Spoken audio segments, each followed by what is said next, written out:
What's good, YouTube? It's your boy Humble Warrior, back with you guys with another video. This time we're talking about the trade of the day that happened. The Miami Dolphins have acquired Fitzpatrick in exchange for Jalen Ramsey and Jonnu Smith, but they also acquired 2 fifth-round draft picks in the 2027 draft. There's been a lot of mixed feelings about it. Me personally, I think Miami won the trade. First of all, you have a 28-year-old Fitzpatrick who's a top 10 safety in the league, and he also is very, very dependable in terms of coverages, in terms of being able to provide leadership in the locker room, and he doesn't come with a lot of emotional baggage like Ramsey did. Granted, we still need a corner, but we have shored up our safety component completely. So I'm very happy with what Chris Greer pulled off. I understand there's reports out that we're going after Michael Mayer, the tight end from the Raiders. I think he will be a fantastic fit for our offensive scheme and how we do things in Miami, which is why I'm okay with Jonnu going to the Steelers to get his money. I never was big on Jonnu to begin with, so I was fine that they put him in a trade package and sent him. No problem, let him get his money. I mean, Miami wasn't going to give it to him anyway. But people are kind of confusing this Jalen Ramsey thing to where they're getting butthurt over him being sent to Pittsburgh and we receiving Fitzpatrick. If you know anything about football and certain players come with emotional baggage, and Jalen Ramsey is one of those guys.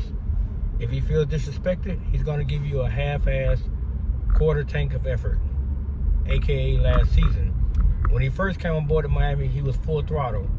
We saw him recover fully from an MCL partial tear to kill it in 2023. I think he had like 7 interceptions, had like 80, 90 tackles, was a candidate for, you know, the other defensive categories with corners and stuff. So he was a marquee pickup for the Dolphins that offseason, and he showed exactly why.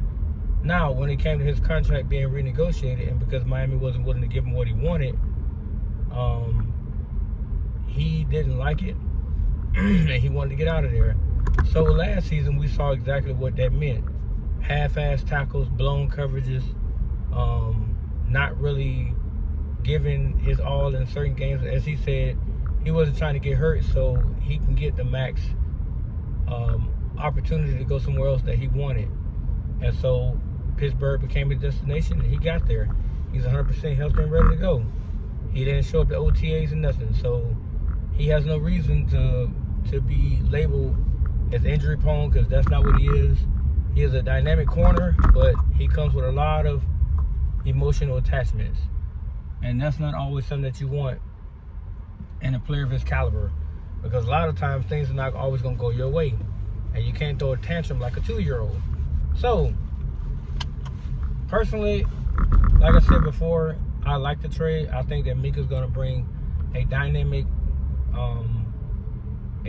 skill set to the secondary, mainly the safeties. I also think that he's going to provide that short disciplinary leadership that we need. He's going to be a blue collar, you know, hard hat type player that is always out there to make the next play or to make a play to help get the offensive ball back. Does he have some injury history? Yes. But I think in Anthony Walker's scheme, he's going to do just fine. I don't see him struggling. I don't see him taking long to adjust or, you know, insert himself in any type of way. So I'm happy with what we went ahead and did. Now, with that being said, people gotta let go of this Jalen Ramsey saga. The kid no longer wanted to be here. Granted, our cornerback situation is not that great, but I've been hearing great things about Marshall. Cam Smith is a wash. Kader Kohu is who he is, and we're just hoping to plug in another corner to fill the massive hole that Jalen Ramsey left since he's gone to Pittsburgh now. But I do think collectively we can shore it up, and our defensive front is strong enough to where in every single game we have an opportunity to get off the field or create a turnover, or even better, turn a turnover into a score on defense. So it's not like we have the bottom of the barrel in terms of our defense as a whole. We just have a glaring need for a corner. So after we take care of the tight end, I'm hoping that Chris Greer will go out there and get Rasul Douglas or Tre'Davious White or somebody to actually cover down for what we're lacking in the cornerback room. That way the other guys can have a veteran presence that will help them, fully develop into future playmakers that we can use as the season progresses, because we know injuries are a part of the game. But I would love to see what we can do with, like I said, Marshall and Kader Kohu, and hopefully Cam Smith will get on board, because right now he's struggling. He's getting his ass whooped out there. So if push comes to shove, we'll cut him.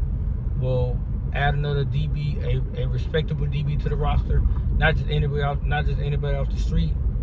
And from there we can focus on an offensive lineman, preferably a backup to Jonah or somebody like that, so that way we can plug and play, and keep Tua healthy. So with that being said, the trade itself was tremendous. I really believe that this was a sign of them actually wanting to be a more physical team, because we got the speed up front on the D-line. There's no doubt about that. What we were lacking was the attention to detail in the secondary, the little things, the communication errors, the lack of actually preparing themselves week to week. And now with Minkah Fitzpatrick, I think he'll be one of those strong voices in the locker room, urging guys to be on their P's and Q's, to know what coverages they're going to be in, to know their responsibilities, and to execute them.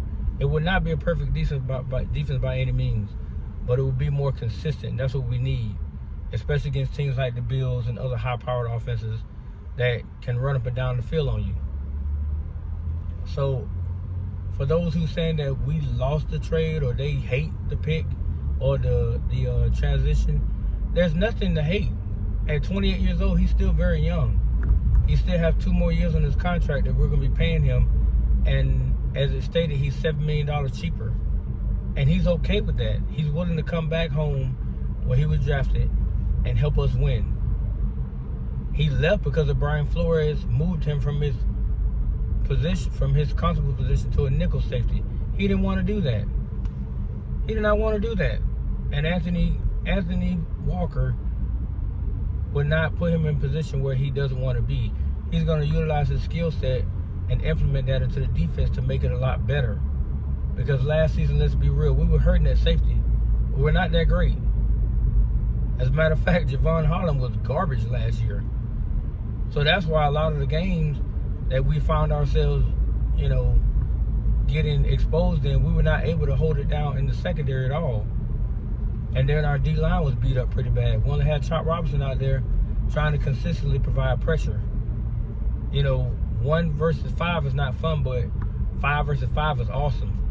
All our guys are back healthy, including Nick Chubbs and Jalen Phillips.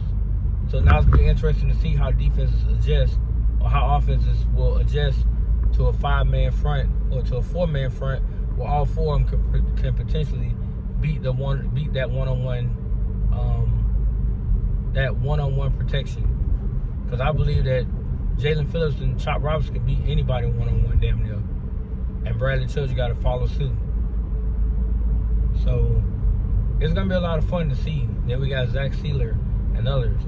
But let me not get off on a tangent. The bottom line is we were able to get a terrific safety who now will play in the scheme where he's going to be, he's going to be used to his capabilities.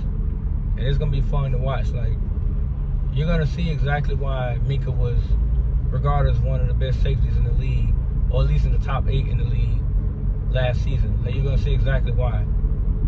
When he's healthy, he's a dangerous safety. And now we have that at our disposal to use and to take advantage of and to fully maximize our defensive capabilities, even though we're not finished building the defensive roster either. Because to me, he's just one of the many pieces that we're going to use. But he's a big piece in that secondary. There's no doubt about that part. He's the biggest piece in the secondary so far. We have not acquired nobody else, so he is the focal point of the secondary.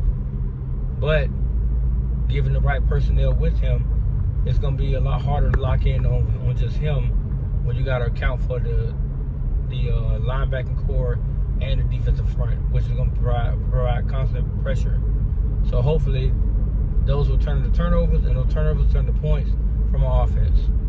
So I'm excited to see what this will do. Hopefully training camp, nobody gets injured, everybody stays healthy, there's no craziness going on, and we can go into the regular season fully healthy, ready to go. And I want to see exactly what we look like on both sides of the ball. But let me know what you think. What was your impression of the trade? And do you think we can either get Mayer or Pitts? Either player I'm fine with. I think Pitts will be a great fit as well because he's young, he's very athletic, and he's hungry to learn. And I think a change of scenery for him would be great under a terrific mind like Mike McDaniels, who can reshape his career and give him a breath of fresh air in the league. I think he could turn Kyle Pitts into a Pro Bowl caliber tight end.